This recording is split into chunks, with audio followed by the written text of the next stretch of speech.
যখনই মিষ্টি কিছু খেতে ইচ্ছে করবে, ঘরে থাকা মাত্র 3টি উপকরণ দিয়ে খুব সহজে এভাবে একবার বানিয়ে খেয়ে দেখুন।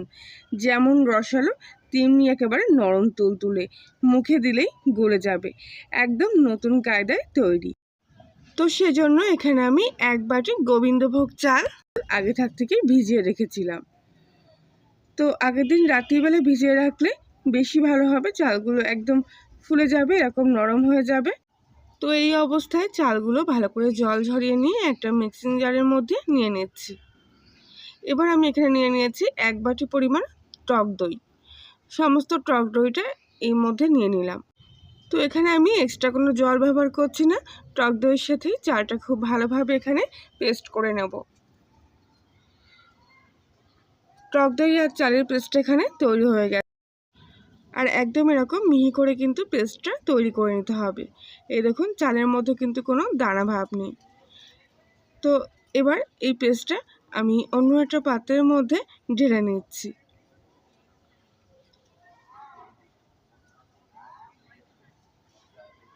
এবার এর মধ্যে আমি স্বাদ মতো সামান্য একটু লবণ দিয়ে দেব, আর দেব একদম সামান্য 1 চামচের 4 ভাগের 1 ভাগ পরিমাণ মতো বেকিং পাউডার।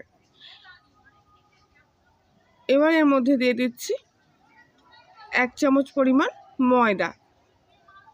এবারে সব কিছু একসঙ্গে খুব ভালো করে এইভাবে মিশিয়ে নেব। বিশেষ করে ময়দাটা যাতে খুব ভালো করে এই পেস্টের সাথে এইভাবে মিশে যায়, তাই হাতে একটু সময় নিয়ে কিন্তু ভালো করে এই মিশ্রণটাকে এইভাবে একটু ফেটিয়ে নিতে হবে। আর এক্ষেত্রে কিন্তু আমি কোনো প্রকার জল ব্যবহার করিনি।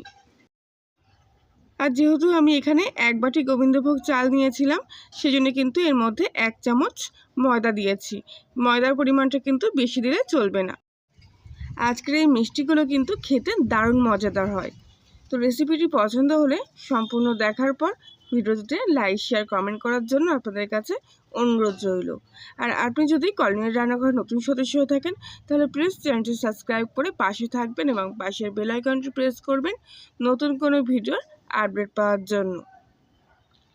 তো এইভাবে কিন্তু মোটামুটি প্রায় 5 থেকে 7 মিনিট মতো সময় ধরে এই মিশ্রণটা আমি আরও একবার খুব ভালো করে ময়দার সাথে এইভাবে ফেটিয়ে নিয়েছি। তো এই অবস্থায় আমি এই মিশ্রণটা ঢাকা দিয়ে কিছুক্ষণের জন্য পুরোপুরি রেস্টে রেখে দেব। আর ততক্ষণে আমি এখানে মিষ্টিগুলোর জন্য চিনি শিরা বানিয়ে নেব। আর সেজন্য একটা পাত্রের মধ্যে আমি নিয়ে নিলাম 1/2 বাটি পরিমাণ চিনি, আর তার সাথে 1.5 বাটি পরিমাণ জল। যে বাটি মেপে দই আর আমি চালটা আগে থেকে মেপে নিয়েছিলাম, সেই বাটিরই কিন্তু 1/2 বাটি চিনি নিলাম। তো খুব ভালো করে চিনির সাথে জলটা এইভাবে একটু মিশিয়ে নেব। আর কিছুক্ষণের মধ্যে চিনির জলটা এইভাবে ফুটতে শুরু করলে এর মধ্যে 2টো এলাচের দানাও দিয়ে দেব, এতে গন্ধটা খুব ভালো আসবে। তো এই অবস্থায় চিনি শিরাটা কিন্তু এখন একদমই পাতলা আছে, তাই খুব ভালো করে চিনি শিরাটাকে আমি 2 থেকে 3 মিনিট মতো এইভাবে ফুটিয়ে নিচ্ছি। কিছুক্ষণ এভাবে ফুটিয়ে নেওয়ার পর চিনি শিরাটা কিন্তু অনেকটাই কমে এসছে, আর এর মধ্যে হালকা একটু গাঢ় ভাবও চলে এসছে। তো হাতের মধ্যে এইভাবে একটু চেক করে নিয়ে দেখে নেব যে এর মধ্যে একটু চিটচিটে আঠা আঠা মতো ভাব এসছে কিনা। তো এরকম একটু হাতে চিটচিট মতো ভাব চলে আসলে গ্যাসটা অফ করে দেবো, চিনি শিরাটা এখান থেকে নামিয়ে নেব।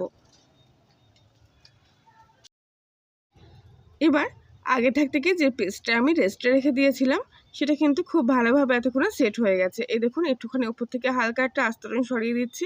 দেখুন ভিতরটা কিন্তু কি সুন্দর একটু জালিদার মতো এরকম ভাব চলে এসছে। ঠিক এরকম ফাঁপা ফাঁপা মতো হয়ে আসবে এই দইয়ের সাথে বাকি মিশ্রণগুলো এইভাবে কিছুক্ষণ রেখে দেওয়ার ফলে। তো অবশ্যই কিন্তু এই মিশ্রণটা বেশ কিছুক্ষণ ধরে, মোটামুটি 1 ঘন্টা হোক কিংবা 30 মিনিট হোক, অবশ্যই এইভাবে রেস্টে রেখে তবেই কিন্তু মিষ্টিগুলো তৈরি করবেন। এবার আমি এখানে একটা কড়াই নিয়ে নিয়েছি। কড়াইয়ের তেলটা হালকা একটু এইভাবে গরম হয়ে যাওয়ার পর এবার এই মিষ্টিগুলো আমি একে একে তৈরি করে নেবো। তো এর জন্য হাত লাগানোর কোনো প্রয়োজন নেই। এরকম চামচ করে 1 চামচি ব্যাটার আমি এখান থেকে তুলে নিলাম, আর এবারে অন্য একটা চামচি কড়াইয়ের তেলের মধ্যে এইভাবে রেখে দিলাম। চামচের সঙ্গে তেলটা একটু হালকা এইভাবে গরম হয়ে আসলে এবারে একটা চামচ থেকে অন্য চামচটার মধ্যে আমি ব্যাটারটা দিয়ে দিলাম এইভাবে একটুখানি, আর চামচটা এভাবে তেলের মধ্যে কিছুক্ষণ রাখতেই দেখুন এগুলো কিন্তু এরকম ফুলে ফুলে উঠছে। আর যেই একটু হালকা ভাজা হয়ে যাবে সেই দেখবেন চামচ থেকে আপনি আপনি এগুলো ছেড়ে যাচ্ছে। তখন এগুলো তেলের মধ্যে একটু ভাজা হতে দিতে হবে, আর বাকিগুলো একইভাবে এখানে তৈরি করে নিতে হবে। খুব সহজ এগুলো বানানো।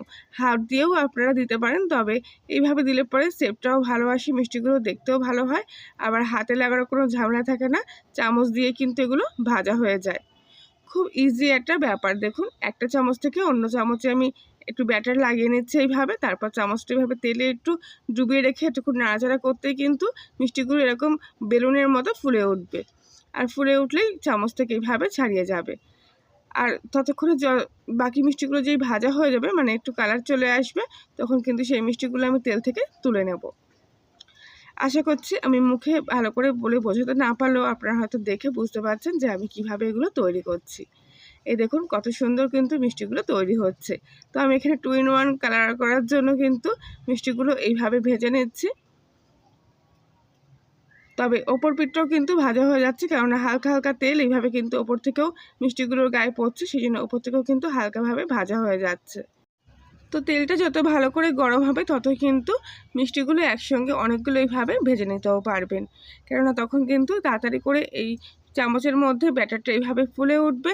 আর ফুলে ওঠার সঙ্গে সঙ্গে দেখবেন চামচ থেকে হালকা একটু এইভাবে নাড়াচাড়া করতে করতেই চামচের গায়ে থেকে এইভাবে ছাড়িয়ে যাচ্ছে। তো বাকিগুলো আমি ঠিক একইভাবে এখানে ভেজে নিয়েছি। প্রত্যেকটা মিষ্টি দেখুন দেখতে কত সুন্দর হয়েছে। তো আপনারা চাইলে হাত দিয়েও কিন্তু ছোটো ছোটো টোপা টোপা করে তেলের মধ্যে দিয়ে এগুলো ভাজতে পারেন। তো ভেজে রাখা মিষ্টিগুলো তুলে নেওয়ার পর এবারে আগে থেকে তৈরি করে রাখা চিনির শিরাটা আমি আর একটু হালকা গরম বসাতে দিয়েছি।